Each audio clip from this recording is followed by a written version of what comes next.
BNP সরকার গঠন করতে যাচ্ছে দেখেই আজ বিএনপির নেতাকর্মীরা বিপরা হয়ে উঠেছে। বিকেল 5টা থেকে মাইকে ঘোষণা হচ্ছে, আপনারা দেখবেন ভিডিওতে মাইকে ঘোষণা দিয়ে কত বড় সন্ত্রাসী কার্যক্রম, যে মাইকে ঘোষণা দিয়ে এখন তো মাইকের উপর বিধিনিষেধ আছে, এখন তো কোনো মিছিল মিটিং করা যাবে না, বিধিনিষেধ আছে, তারপরে তারা মাইক।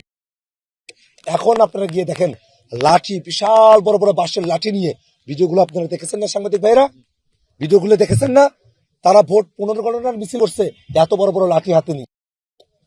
ওরা কি লাঠি দিয়ে ভোট গুনতে চায় নাকি কলম দিয়ে ভোট গুনতে চায়?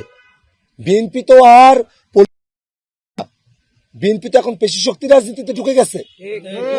এই বিএনপি তারা যদি পেশি শক্তির রাজনীতির উপরে চলতে চায়, আমরা তাদেরকে বলতে চাই, ওই পেশি শক্তির রাজনীতি করে মানুষকে খুন করে শেখ হাসিনা বাংলাদেশে টিকতে পারে নাই।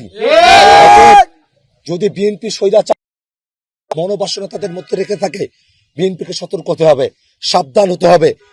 আবু সাইদ মারা গেছে এই রংপুরের জমিনে, শুধু আবু সাইদ না, তার মতো লক্ষ লক্ষ ছাত্র, তরুণ, বৃদ্ধরা আমরা কিন্তু দাঁড়িয়ে আছি, আমরা জীবন দেওয়ার জন্য প্রস্তুত আছি, কিন্তু বাংলাদেশকে আমরা আগের মতো করে আমরা কোন ফেসিবাদের দিকে আমরা যেতে দেব না। ভাইরা আমার, এই যে প্রশাসনের ব্যক্তিরা যারা আছে, ডিসি, এসপি, কমিশনার, এমন আর্মির অফিসার, সবাইকে আমি এই বিষয়টা জানিয়েছি। এখনো পর্যন্ত তারা কোনো ফোর্স ডিপ্লয় করে নাই, এখনো পর্যন্ত তারা কোনো মানুষকে উদ্ধার করতে যায় নাই। এই মানুষগুলো হারা গাছের মানুষ, তাদেরকে জিম্মি রাখা হয়েছে, একটা সেখানে জমিদার তন্ত্র চলছে, সেখানে একটা মাফিয়াগিরি চলছে, কোনো মানুষ তাদের বাইরে গিয়ে কোনো কথা বলতে পারে না। সেখানে ইলেকশন ইঞ্জিনিয়ারিং করার সব ধরনের প্রস্তুতি তারা সম্পূর্ণ করে রেখেছিল। আমি আক্তার হোসেন আমার নেতাকর্মীদেরকে সাথে নিয়ে অল্প কিছু নেতাকর্মী লিগ্যাল ওয়েতে সম্পূর্ণ বৈধভাবে আচরণবিধি মেনে আমি সেখানে গিয়েছি। কেন্দ্রগুলো থেকে কাস্টিং ভোটের হিসাবটা আমি নিয়ে এসেছি, যাতে করে কাস্টিং ভোটের অতিরিক্ত কোনো ভোট তারা দেখাতে না পারে।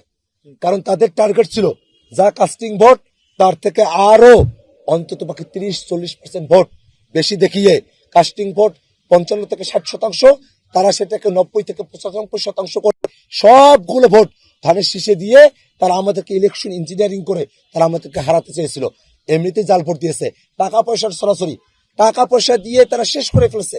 সবগুলো জায়গায় তারা টাকা পয়সা দিয়েছে, টাকা পয়সা দিয়েও তার মানুষের ম্যান্ডেটকে তারা কিনতে পারে নাই। এই কারণে ইলেকশন ইঞ্জিনিয়ারিং তারা করতে চেয়েছিল, তাদের ইলেকশন ইঞ্জিনিয়ারিং আমরা থামিয়ে দিয়েছি। তারা অত্যাচার নির্যাতন করেছে, আমরা থামাতে পারি নাই, কিন্তু তাদের ইলেকশন ইঞ্জিনিয়ারিং সব থেকে বড় যেটা, ছোটগুলো তো তারা করেছেই, তারা জাল ভোট দিয়েছে। আমি নিশ্চিত করে বলছি, তারা জাল ভোট দিয়েছে, মানুষকে টাকা পয়সা দিয়ে তারা ভোট নিয়েছে। এই যে মানুষেরা তাদের ইলেকশন ইঞ্জিনিয়ারিং তারা যেটা করতে চেয়েছিল, সেটা যখন আমরা ঠিকই দিয়েছি, তখন এসে তারা নানা ধরনের পায়তারা করছে। এখন তারা এসে বলছে যে 8,500 ভোট যেটাকে অবৈধ ঘোষণা করা হয়েছে, সেই ভোটের জন্য তিনি আজকে এখানে অভিযোগপত্র দায়ের করলেন। আরে ভাই, ওই 8,500 ভোট যেটা, সেই ভোটটা তো আপনারও ভোট, আমারও ভোট, এই মার্কারও ভোট, ওই মার্কারও ভোট। কোন মার্কার ভোট যে সেটা নিশ্চিত হতে পারে নাই দেখেই তো সেই ভোটটা বাতিল হয়ে গেছে। 8,500 ভোট, সেটাকে যদি কাউন্ট করা হয়, আপনার ভোটের থেকে শাপলাকলি ধানের শিশির থেকে 9,400 ভোটে এগিয়ে আছে, তারপরেও তবে সেটা কাভার করে না। তাহলে কেন এই হম্বিতম্বি? আপনি দেখান যে আপনার কোনো এজেন্ট, উনি বলছেন যে ওনার এজেন্টদেরকে নাকি রাখতে দেওয়া হয় নাই। আমি গ্যারান্টি দিয়ে বলতেছি, 163 কেন্দ্রের প্রত্যেকটা কেন্দ্রের যে রেজাল্ট শিট, সেই রেজাল্ট শিটে বিএনপির এজেন্টদের স্বাক্ষর আছে।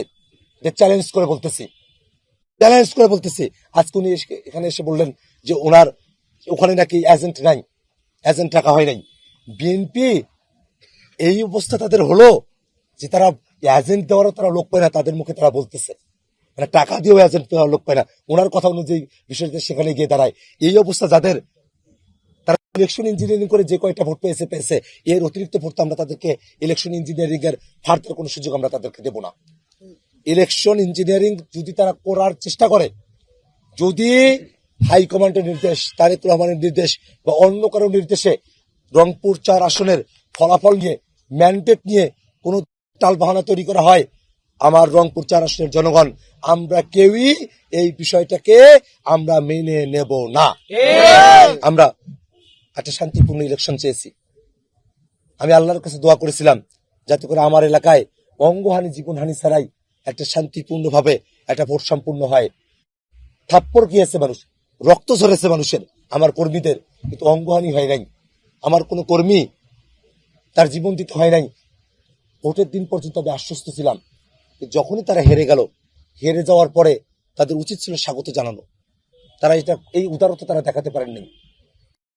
বিএনপি সরকার গঠন করতে যাচ্ছে, আমরা তো তারা যে সরকার গঠন করতে যাচ্ছে সেই বিষয়টা দেখার পরেই তারা কিন্তু এই বেপরোয়া হয়ে উঠছে। বিএনপি সরকার গঠন করতে যাচ্ছে দেখেই আজ বিএনপির নেতাকর্মীরা বেপরোয়া হয়ে উঠেছে।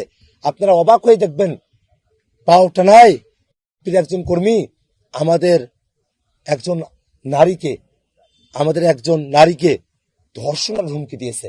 7 দিন লাগাতার ধর্ষণ করবে যদি ধানের শীষ এখানে ক্ষমতায় আসতে পারে।